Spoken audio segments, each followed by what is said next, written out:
Chapter 39. Seedy Sam. I should say that for a cab horse I was very well off indeed.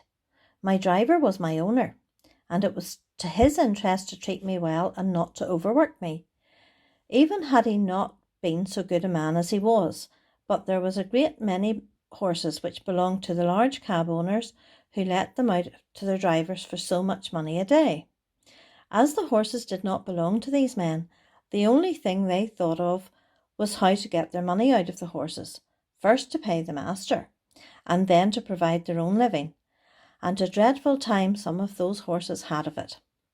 Of course I understood but little, but it was often talked over on the stand, and the governor, who was a kind-hearted man and fond of horses, would sometimes speak his mind if a horse came in looking very much jaded or ill-used.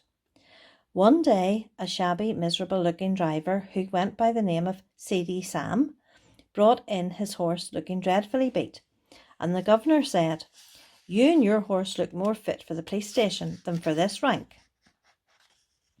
The man flung his tattered rug over the horse, turned full round upon the governor, and said in a voice that sounded almost desperate, "If the police have any business with this matter, it ought to be with the masters who charge us so much, or with the fares that are fixed so low.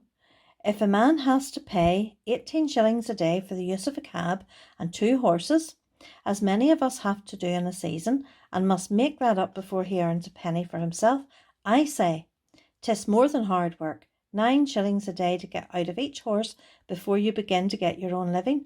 You know that's true, and if the horses don't work, we must starve. My children and I have known what that is before now. I've 6 of them, and only one earns anything. I'm on the stand 14 or 16 hours a day, and I haven't had a Sunday these 10 or 12 weeks. You know, Skinner never gives a day if he can help it, and if I don't work hard, tell me who does. I want a warm coat and a mackintosh, but with so many to feed, how can a man get it?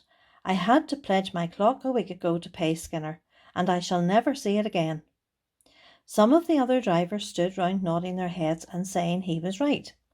The man went on, "You that have your own horses and cabs, or drive for good masters, have a chance of getting on and a chance of doing right. I haven't. Within the 4-mile radius we can't charge more than 6p a mile after the first mile. This very morning I had to go a clear 6 miles and took only 3 shillings. I could not get a return fare and had to come half the way back. There's 12 miles for the horse and 3 shillings for me. After that I had a 3-mile fare, and there were bags and boxes enough to have been brought in a good many tuppence if they had been put outside. But you know how people do. All that could be piled up inside on the front seat were put in, and 3 heavy boxes went on top. That was 6p, and the fare 1 and 6p. Then I got a return for a shilling.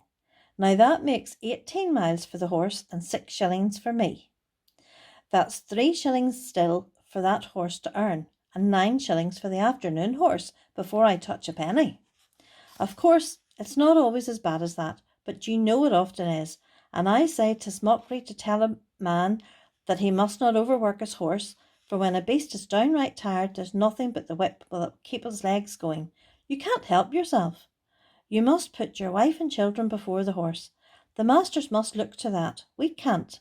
I don't ill-use my horse for the sake of doing so. None of you can say I do. There's wrong lying somewhere. Never a day's rest, never a quiet hour with the wife and children.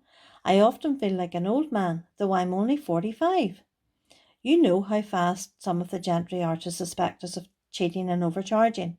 Why, they stand with their purses in their hands, counting the fare over to a penny, and looking at us as if we were pickpockets.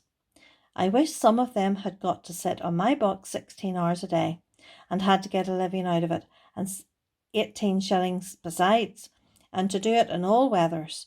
They would not be then so uncommonly particular never to give us a 6p over, nor would they then cram all the luggage inside. Of course, some of them tip us pretty handsomely now and then, or else we could not live, but we can't depend upon that." The men who stood round much approved of this speech. One of them said, "It is desperate hard, and if a man sometimes does what is wrong, is it no wonder? or if he gets a dram too much, who's to blow him up?"